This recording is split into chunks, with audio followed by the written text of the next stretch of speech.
The NES is definitely one of my favorite systems of all time. However, when it comes to actually playing the thing, I don't use an NES, but I use an AV Famicom.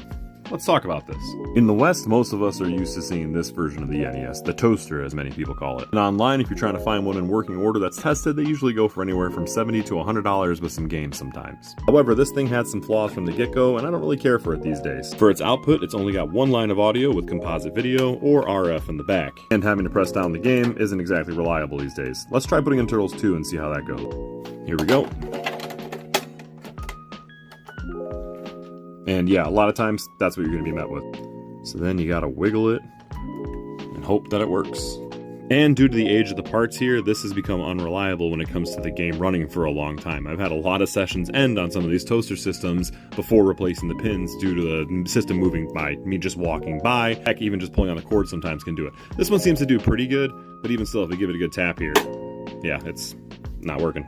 And to be clear, I'm not talking about the top loader NES. I'm not too crazy about this one because for some reason when they gave it to us, they only gave us RF out. We don't have a composite option, which is super lame. No, I'm talking about the AV Famicom, which if you notice here has a very, very familiar port because this is what's on the Super Nintendo, Nintendo 64, and the GameCube. Now this system is designed for Famicom carts first and foremost, like this Batman that I've got here.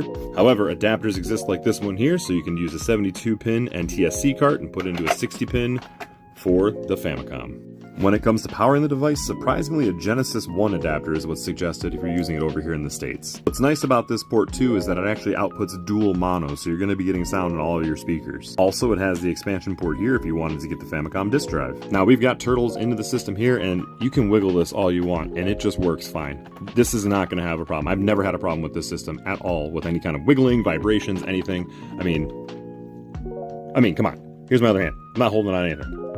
There you go. Crazy. I wouldn't suggest doing that though. A common problem with a lot of these toaster NES is that they have like a jail bar or a squiggle vision that happens with a lot of the systems. I'll put some footage here of a game I was playing before where that was happening. And yeah, you can see that it's waving. Now you can replace this mechanism here. There's some 3D printed solutions. You can get a new pin reader in the back, but that's additional money that you're spending. Requires you to open up the system, and a lot of people just want an out-of-the-box working solution. Meanwhile, the Famicom here can be had for anywhere from $90 to $120 if you import it from Japan, and there's a lot of US sellers as well. And I'd say if you want to get into the NES, it's worth getting one of these, investing the $20 to $25 and getting the converter and being able to play the games without any issues for the NES. Now, this isn't without one major drawback. It does not work with the zapper. It doesn't work with at least the zapper we have over here. You have to get one that goes into the expansion port, not 1 or 2 player ports. But in my opinion, if you're getting into the NES, you want to start playing the games, you want to have no issues with it, I would suggest an AV